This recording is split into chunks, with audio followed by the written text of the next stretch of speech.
हरिद्वार में कांवड़ यात्रा शुरू होने से पहले संत समाज ने शिव भक्तों से यात्रा की पवित्रता और अनुशासन बनाए रखने की अपील की है। धर्माचार्यों ने कहा कि कुछ लोग आस्था की इस धार्मिक यात्रा को दिखावे और हुड़दंग का माध्यम बना रहे हैं, जिससे इसकी गरिमा प्रभावित हो रही है। संतों ने भारी भरकम कांवड़ उठाने की होड़, डीजे पर तेज और अश्लील संगीत, नशे का सेवन करने के साथ यातायात नियमों की अनदेखी जैसी घटनाओं पर चिंता जाहिर की है। उन्होंने चेतावनी दी कि यदि ऐसे मामलों पर नियंत्रण नहीं किया गया तो कांवड़ यात्रा की पवित्र छवि को नुकसान पहुंच सकता है। धर्माचार्यों ने शिव भक्तों से अपील की है कि वे सीमित मात्रा में गंगाजल लेकर संयम, श्रद्धा और अनुशासन के साथ यात्रा पूरी करें।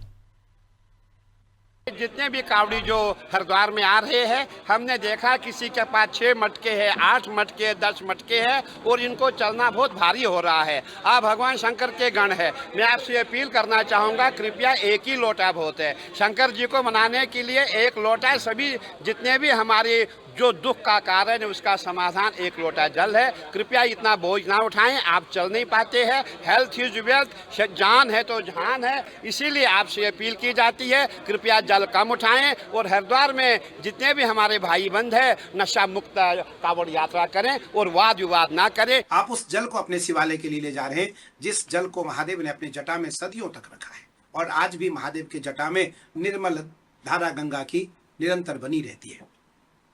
तो एक तो सबसे पहले आपको ध्यान रखना है कि आपके द्वारा गांव के आसपास वृद्ध, बीमार और बच्चों को आपके ध्वनि के द्वारा जो बड़े बड़े डीजे ले जाते हैं, बड़े बड़े कई, मुझे लगता है कि कई माइक, कई स्पीकर लगा करके आप इतने जोर से बजाते हैं कि आसपास चलने वाले वाहनों के कांच तक टूट जाते हैं, कि आप धारदार नोकीले कोई हथियार लेकर के न चलें, क्योंकि उस समय कांवड़िए कहीं न कहीं आप आपस में सभी यंग होते हैं, बुजुर्ग होते हैं, युवा होते, बच्चे होते, और कोई विषय आपकी आपस में ऐसी ना आ जाए जिसके कारण आपके आपस में किसी प्रकार की कोई अनहोनी घटना हो।